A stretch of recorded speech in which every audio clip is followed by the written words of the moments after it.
AMD getting ready to put some HIP back into your GPUs and your APUs. We're going to see how that goes. And also, too, the RTX 40, what do you call it? I don't even remember the name of it. No, it was the 4060 Ti 16 gigabyte. Still getting some backlash? Let's find out.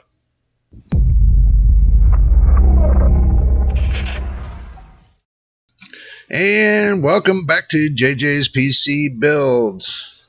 It seems today we're going to go through and we're going to see what AMD's talk about is the AMD HIP SDK now available, making CUDA applications run across consumer pro GPUs and APUs. That'll be a little bit interesting, so let's go ahead and dive right into that. And also, too, if this is your first time here, make sure you subscribe. Make sure you hit that like button. Let YouTube know that we're trying to get our videos out there so we can get more subscribers so we can get to the monetization. And also, too, it looks like, Nvidia's still getting some backlash for the fact of the RTX 4060 Ti 16 gigabyte. But first, we're just going to jump into the AMD section. So let's go ahead and move ourselves over to the action screen and we'll see what's cooking. All right, I pulled this up for y'all today. This says the AMD HIP SDK now available for making CUDA applications run across consumer pro GPU and APUs. Now, this is from WCCF Tech. Much shout out to them. Make sure y'all go look them up. Says AMD's HIP SDK now available, part of the ROCm ecosystem, bringing CUDA support for professional and consumer GPUs. And make sure you bring yourself some drinks and snacks with you too. I did.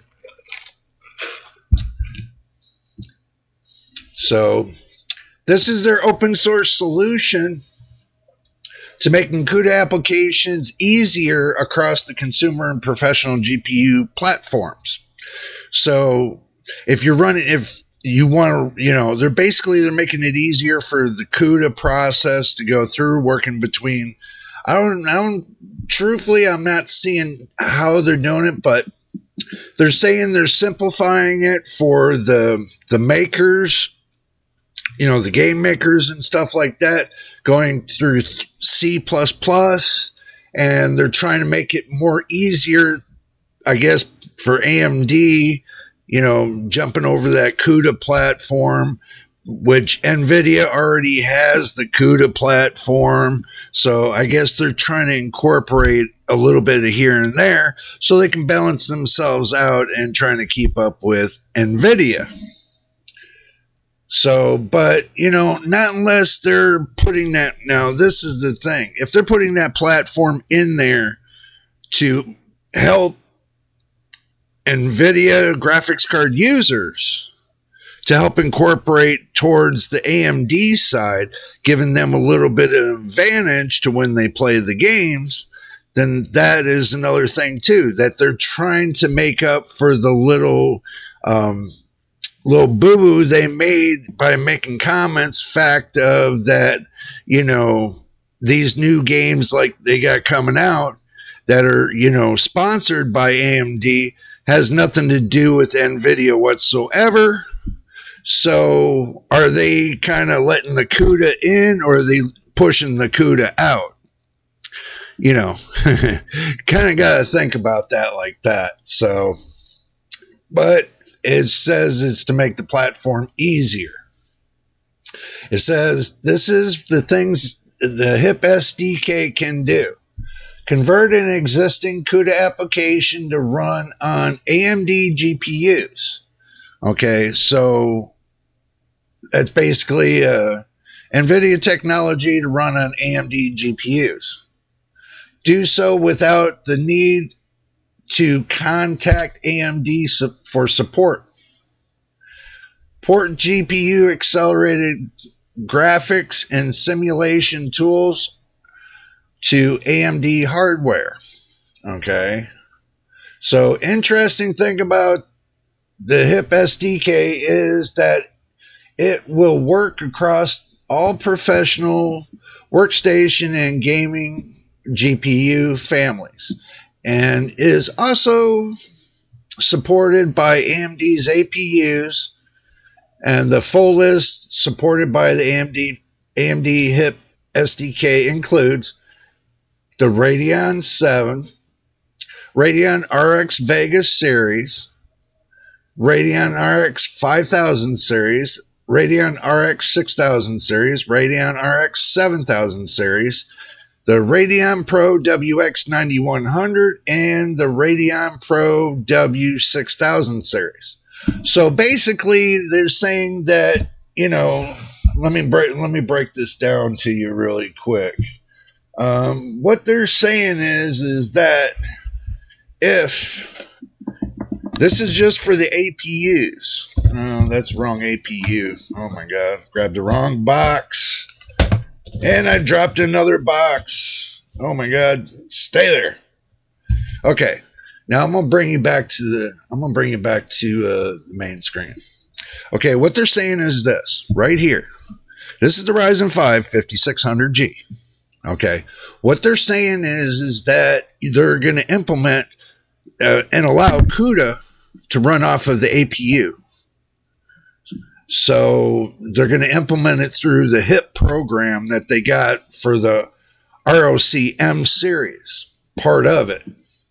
So basically, you'll be able to implement, if you got an APU, you'll be able to run, I guess, CUDA-based, it'll dissect and go into CUDA-based programs. So basically, you'll be able to implement things that run on CUDA, be able to run it on the Ryzen APU series, like the Ryzen 5 5600G, the Ryzen 5 5700G, or not the Ryzen 5, Ryzen 7 5700G. You got I'm not too sure.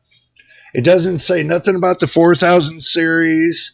This is going from 5000 series, Vegas series, 6000, 7000, and the WX series 9100 and the W6000 series. Okay. Now that's just for the APUs.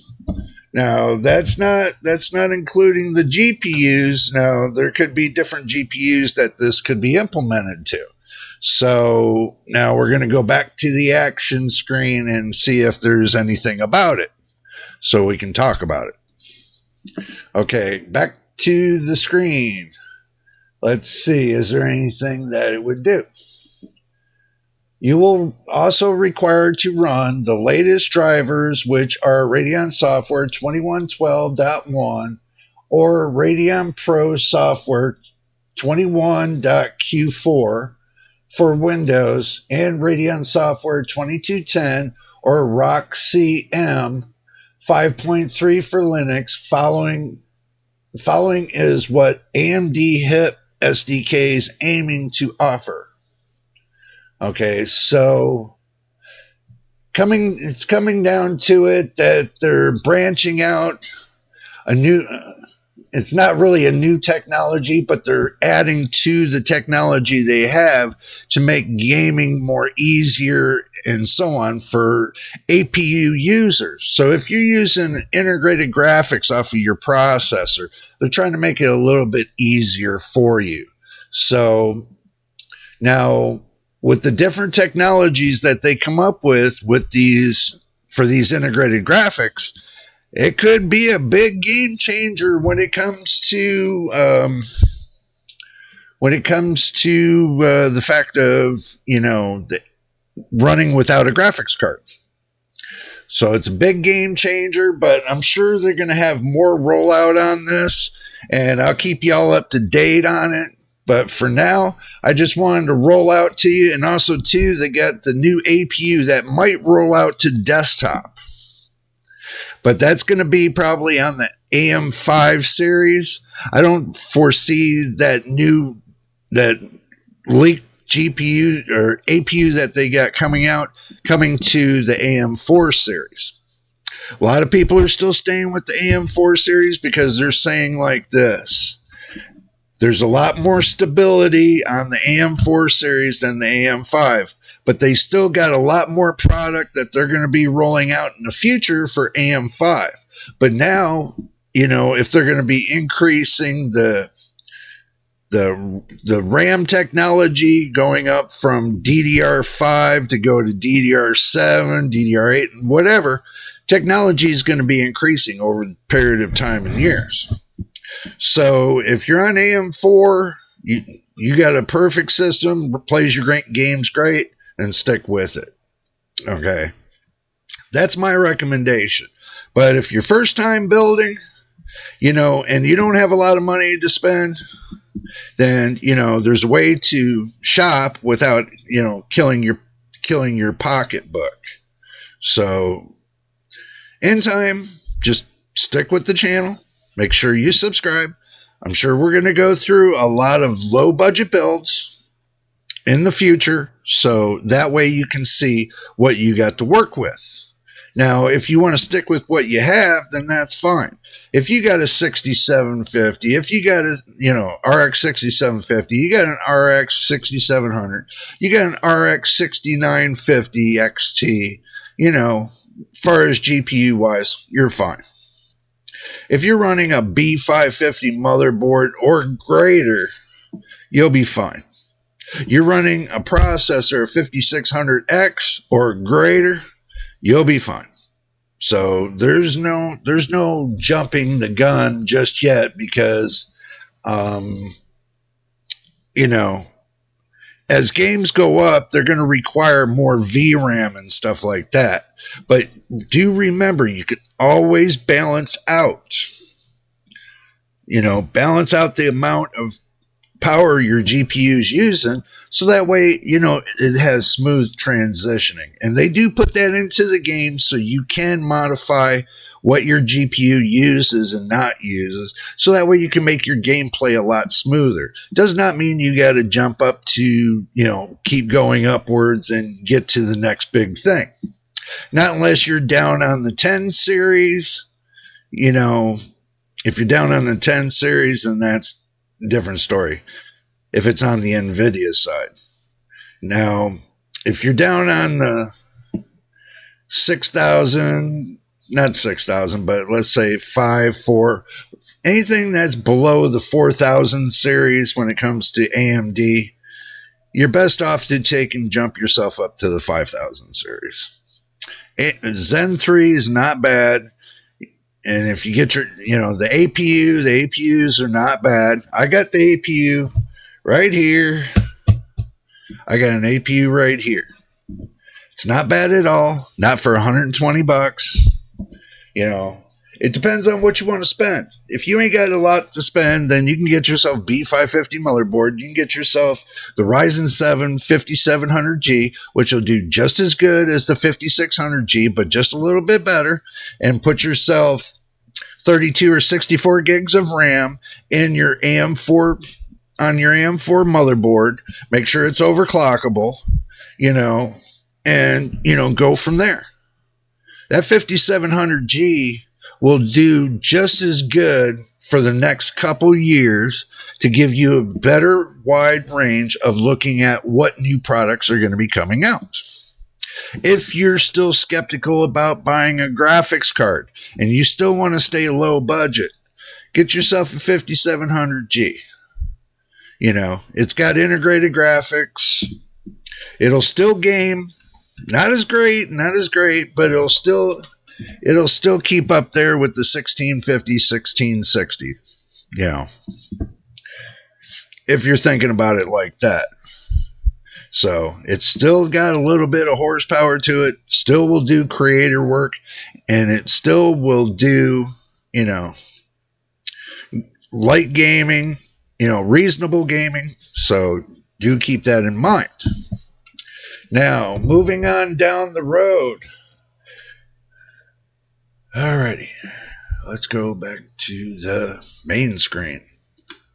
Okay. Now, I've been hearing a little bit of rumor here and there about the RTX 4060 Ti 16 gigabytes. Okay. It's still getting a bad rap for the simple fact people can't see to pay $500. I got to get a drink. People still can't see paying $500 for that processor. I don't blame them. Especially when it's at over, 3,000 and some cores. Now, if you look at the RX 580, doesn't it have over 2,000 and some cores? So if you get what I'm saying about that, now the RX 580 is down there about 120, maybe about 115, maybe below $100 compared to the 4060 Ti 8 gigabyte, let's just say. So comparing the two, you might be able to get the RX 580 up there a little bit to where you can play decent gaming and everything else, but it's still got 8 gigabytes of RAM. That's VRAM, that is. But that's the same thing what Nvidia's trying to say. Well, the 4060 Ti's got 8 gigabytes. Now, all we did to the next one was add 8 more gigabytes to it. Well, that's basically like you're running the RX 580, or saying it's the RX 590, or saying it's like the RX 570, or, going in that route. I mean, how many more times are you going to try to sell something, put $100 markers in between everything from the 4070 down? See, from the 4070 down, there's $100 markers in between everything. $100 markers. I mean, where are you going with this? I mean, you're trying to tell me that you're going to put on a 4060 Ti 16 gigabytes for $500, but for $600 you couldn't put 16 gigabytes on the RTX 4070, or you couldn't have put 16 gigabytes on the 4070 Ti? Something don't sound right. 16 gigabytes should have went on the 4070 Ti and the 4070. Now, starting your trip down, now if you're really thinking about it, then you should have went 12 gigabytes on the 4060 Ti. And then the 4060 should have had 8 gigabytes. And then the 4050 has 6 gigabytes. So go 6, 8, 12, 16, 20, 24. That right there makes logical sense. Now, if you had 16 gigabytes on the 4070 instead of 12 gigabytes, for $600, that would have been reasonable. That would have been reasonable. What's not reasonable is everybody thinks that you should drop that down $100 because it's priced too high. But now you can't drop it down $100 because then now it's running equal to the 4060 Ti 16 gigabytes. That's the whole reason you put it in there, Nvidia. Whole reason why you put it, the 4060 Ti 16 gigabytes in there, was to take and push the 4070 to keep the 4070 right at $600. If people drop off 10 or 20 bucks from it, that's about all they can do. But you're pretty much, you approached the price and told everybody this is the price and this is where it stays. You pissed off everybody.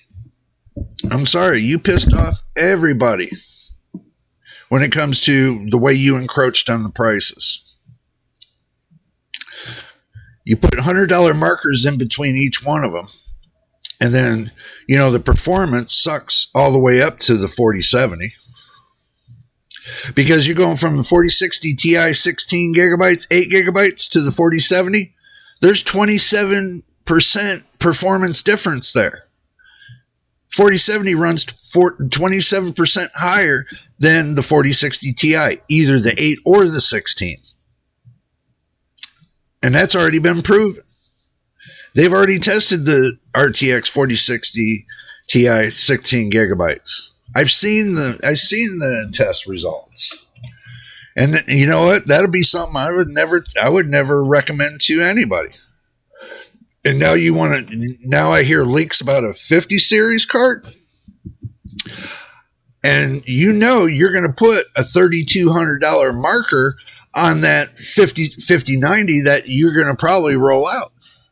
And I guarantee you're going to put a $3,200 marker on that 5090 that's going to be coming out. That's the reason why you didn't want to roll out with the 4090 Ti, is because you didn't want to take away from the next big thing that's going to be rolling out. You're going to have two more GPUs, I bet, roll out for the lower series, but you're going to do absolutely nothing after that but go to the next big thing, because you need to make more money. So then you got to tell everybody, this is the way I'm going to do it to make more money. We know how you're going to do it. Okay. I'm not saying your products are bad. I'm just saying for the price. Now, I go by a different price category. I go by price by usage, and I take the total price, I break it into 5 years, because that's usually the reasonable margin for your graphics card is 5 years. Okay. I break it into 5 years, and then I take that one portion per year and then break it down for price to FPS or price to performance. Usually FPS, because different motherboards and stuff can give you different performances. Go by the FPS, be done. Simple as that. But I can tell you, I broke mine down. The RTX 4070, it's $120 a year. So I broke it down, and it's only costing me 3 cents a day. 3 cents a day, and with, great performance that gets kind of puts in maybe I'm just going to say this off the top of my head. I'm going to say,